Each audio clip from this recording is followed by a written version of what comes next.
Salut à tous les amis, on se retrouve pour une nouvelle vidéo où je vais vous montrer mes dernières captures, donc qui datent d'hier pour la plupart. Donc déjà on peut voir ce Mordudor avec le fond des 10 ans qui est des médiocres, mais je l'ai juste gardé parce qu'il avait le fond, c'est le seul que j'ai obtenu pour l'instant.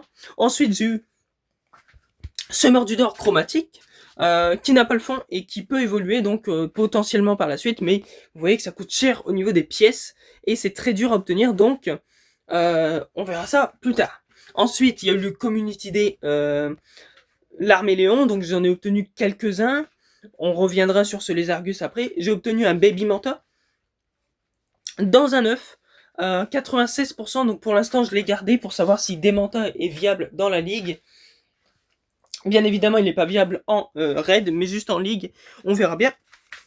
Je le testerai et je regarderai son ranking, et puis si vraiment c'est nul, je le transférerai. Et puis ensuite, j'ai obtenu quelques autres... bon, ça c'est d'aujourd'hui, mais j'ai obtenu quelques autres L'Arméléon. Alors, on va revenir du coup sur ce Lézargus. Alors, le Lézargus, il est 91, c'est le meilleur que j'ai eu. D'ailleurs, le fond lui va très bien avec ses couleurs, c'est magnifique. Je le trouve très beau.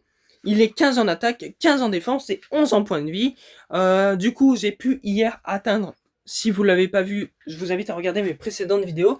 J'ai obtenu, à partir d'hier, les 8 millions de poussières. Ça y est, j'ai enfin atteint le cap des 8 millions. Et mon objectif principal dans le jeu, c'est les 10 millions de poussières, bien évidemment. Et le Fundo, qui ne veut pas tomber.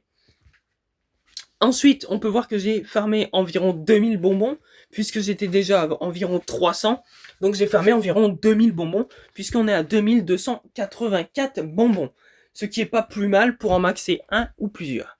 Ensuite, j'ai 363 bonbons L, qui permet justement d'en maxer un au level 50, ce qui n'est pas plus mal encore une fois, mais il va falloir attendre le 100%, voire le Fundo, puisque là c'est juste un 91 et si je le max, ça sera pas très intéressant. Ou même pour sa forme Gigamax, on verra quand on aura des mieux.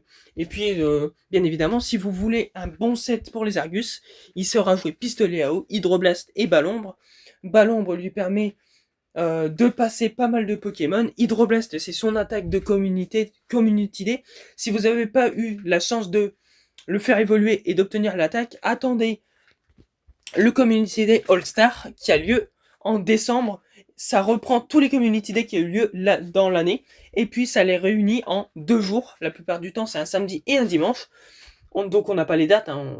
On saura que ça sera en décembre comme à chaque fois, mais vous verrez bien ça en décembre, j'ai envie de dire. Et puis, bien évidemment, pistolet à eau, ça lui donne un coverage assez pas mal dans les raids ou dans la ligue, mais la plupart du temps c'est dans les raids, puisque dans la ou les combats Dynamax, Gigamax, si vous en avez un, mais la plupart du temps dans la ligue il est pas très bon, puisque comme tous les starters 8G, ils sont pas très bulky, ils sont plus offensifs. Enfin bref, on va s'arrêter là concernant cette vidéo, j'espère que cette vidéo vous aura plu, si c'est le cas n'hésitez pas à lâcher un like, à vous abonner, à activer la cloche si ça vous a plu, et puis on se retrouve très bientôt pour la suite, salut!